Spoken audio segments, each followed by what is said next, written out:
आज चाहिँ हामी बँदेलको मासु बनाउने छौँ र बनाउनलाई अति नै सजिलो, खानलाई अति नै मिठो र कतिचोटि हामी धेरैलाई मनपर्ने यो परिकार पनि हो।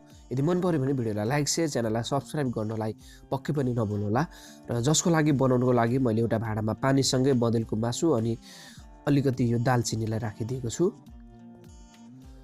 र नुनलाई पनि यसमा मैले राखिदिएँ। र यो मासु चाहिँ मजाले यसरी उम्लन थालिसकेको छ। लगभग मैले यसलाई पाक्ने गरी 20 मिनट जति मैले यसलाई बोइल गरेको छु र यो मासुलाई मैले निकालेर राखिदिएँ र मैले चाहिँ यसलाई स्लाइस हुने गरी पातलो पातलो गर्ने तरिकाले काटेको छु।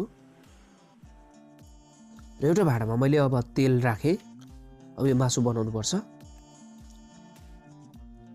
र तेललाई तातिसकेपछि यो मासुलाई यसमा राखिदिनु पर्छ र मासु काट्दाखेरि चाहिँ छाला, रातो र सेतो भाग यो तीनटा लेयर मिल्ने तरिकाले काट्यो भने यस्तो खालको मासुहरू खानलाई हामीलाई अति नै स्वादमा मद्दत पनि गर्छ र बीचमा यसरी मजाले यसलाई फ्राई गर्नुपर्छ।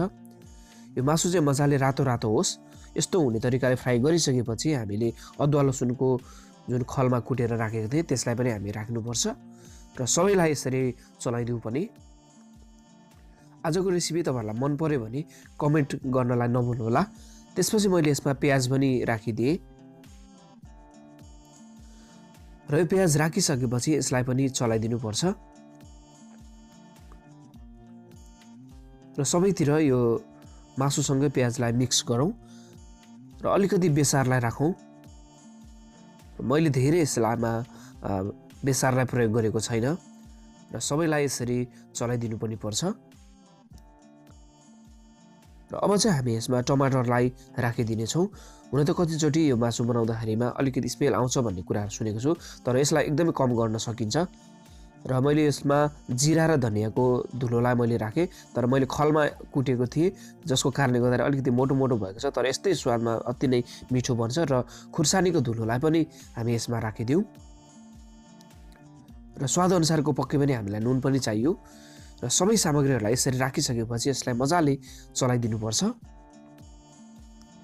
र यसमा मैले केही मसलाहरू प्रयोग गरेको छु, जस्तै दालचिनी, ल्वाङ, सुकमेल, मरिच र टिमुर सबैलाई मैले खलमा राखेर यसरी कुटेर तयार गरेको हुँ र यही मसलालाई माथिबाट यसमा अब राखिदिनुपर्छ र यसलाई पनि यसरी चलाइदिउँ।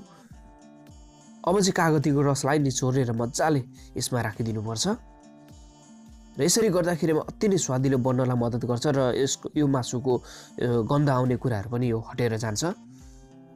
अझै के बाँकी छ, यो चाहिँ सोप हो, एकदमै फ्रेस छ यो सोपको पात जसलाई मैले यसमा प्रयोग गर्न खोजिरहेको छु र मैले मसिनो गरेर काटेर सोपको पातलाई पनि यसमा राखिदिएँ र सबै सामग्रीहरूलाई यसरी चलाइदिनु पनि पर्छ। अति नै मिठो स्वादको बनिरहेको छ र माथिबाट अलिकति मैले एउटा जायफलको टुक्रालाई यसमा मसिनो गरेर राखिदिएँ र सबै सामग्रीहरूलाई यसरी फेरि पनि चलाइदिनुपर्छ। लगभग 5 मिनट पकाएपछि हाम्रो मासु चाहिँ यसरी तयार भएको हुन्छ। हेर्दै खाउँ खाउँ लाग्दो र अहिले नै खाइदिउँ जस्तो यस्तो खालको यो बँदेलको मासुको तयार भएको छ र यस्तै तरिकाले तपाईहरुले पनि आफ्नो घरमा परिवारमा मिठोसँग खानुहोला। मलाई कतिचोटि रिक्वेस्ट पनि गर्नुभएको थियो कि यसलाई कसरी गन्धरहित बनाउने, यसलाई मिठो कसरी बनाउनु भनेर, र यही रेसिपी तपाईहरुको बीचमा शेयर गरेँ। जब यसलाई खाइयो अति नै मिठो बनेको थियो।